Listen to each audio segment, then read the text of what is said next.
Mis dos teóricos de la historia favoritos, Jean-Baptiste Vico y Karl Marx, tenían dos teorías que permiten, en cierto modo, predecir el futuro. Antes de nada, esto no va sobre comunismo. Karl Marx escribió alguna cosa más aparte del comunismo. Bueno, Jean-Baptiste Vico es un teórico de la historia del siglo XVI y su teoría es muy interesante y muy bonita. Dice que existen 4 etapas en la historia: la etapa de las bestias, la etapa de los dioses, la etapa de los héroes y la etapa de los hombres.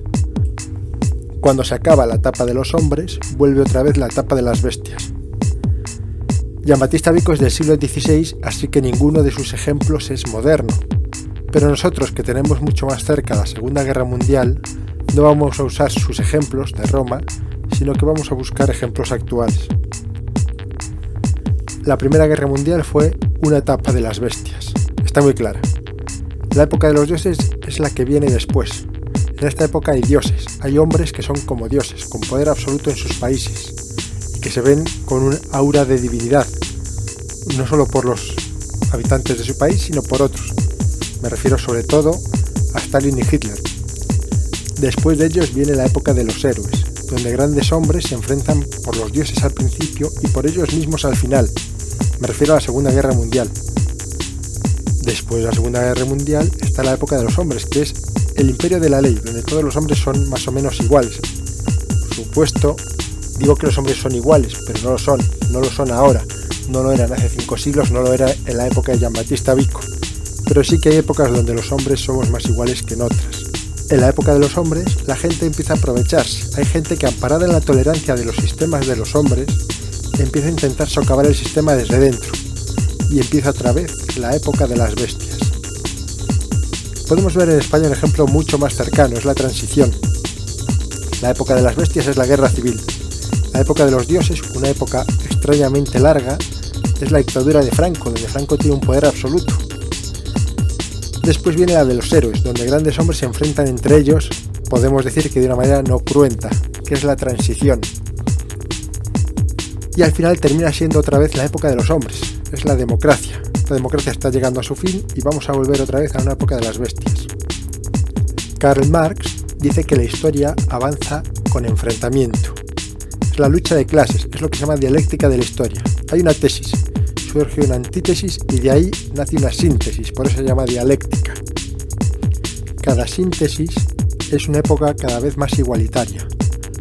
Fuimos esclavos y amos, fuimos siervos y señores, fuimos proletarios y empresarios y ahora también lo somos, pero también tenemos que reconocer que no estamos igual ahora que en la época de Karl Marx. Estamos mucho más igualados a pesar de las diferencias.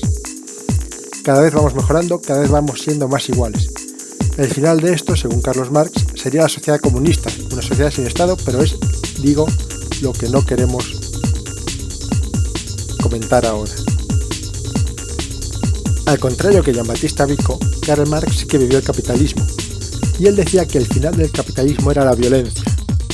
Decía que cuando el capitalismo ve que empieza a perder poder, no lo suelta. Evidentemente, cuando algo tiene poder, no quiere rendirse, no quiere dejarlo, y se enfrenta con todos los medios que hagan falta a los que se oponen a él.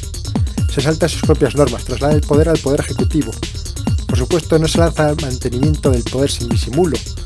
Cuando Hitler llegó al poder no dijo que iba a matar judíos y lo iba con pistolas. Esto es discutible y lo veremos en otro vídeo. No iba con pistolas a hacerse con el poder. Pinochet no decía por la radio que había matado a 5 jóvenes por cantar canciones contra él. Los fascistas ahora no dicen que son fascistas porque está muy mal visto por razones evidentes, que son 6 millones de personas, 6 millones de judíos quemados, 9 millones de personas en total. Pero durante esa época tampoco decían que iban a usar la violencia, tampoco decían que iban a ser agresivos. El fascismo es terrible, porque no duda en usar la violencia. ¿Pero Vox es fascista o solo es de ultraderecha? Emilio Gentile, profesor de la Universidad de Roma y el hombre que más ha estudiado el fascismo, dice que los partidos de ultraderecha europea no son fascistas. Ahora lo veremos. Ser fascista no es ser nacionalista, ni es ser racista. La gente que acusa a los nacionalistas catalanes de ser fascistas por ser nacionalistas y por ser en algunos casos racistas, lo que demuestran es que no conocen el problema. Ha habido nacionalismos o racismos toda la historia. Hace 500 años había nacionalismos, hace 500 años había racismos. Lo que no había hace 500 años era fascismo. El fascismo surgió en la Italia de Mussolini. Lo que hace que un partido de ultraderecha sea fascista es el totalitarismo, es que unifica Estado y partido. Lo intenta Vox al decir que ellos son la España viva, como si el PP, como si Ciudadanos, como si PSOE, como si Podemos, como si el PACMA no fueran españoles, como si no fueran España. De hecho, van con la bandera como si solo ellos pudieran usar la bandera. Para Vox y para sus votantes, solo Vox defiende a España. No es que los otros quieran defender a España, pero tengan otra idea de defenderla. Directamente les acusan de ser antiespañoles. Roger Griffin, profesor británico de Historia Moderna, teórico político en la Universidad de Oxford, dice que el fascismo se cimienta en la idea de que solo un movimiento populista y de todas las clases sociales puede hacer una catarsis violenta como limpieza que detenga la decadencia. Voy a hacer aquí una pausa, porque con populismo no me refiero a demagogia, que es como usa la prensa ese término últimamente. El populismo es la idea de que existe una lucha de los de abajo contra los de arriba. En España el máximo exponente del populismo es Íñigo Errejón. Robert Paxton, de la Universidad de Columbia, define el fascismo como una preocupación por el declive, como un conjunto de nacionalistas comprometidos trabajando con las élites tradicionales contra la libertad democrática con violencia, sin restricciones de ningún tipo, ni éticas ni legales, para conseguir la pureza que evite el declive.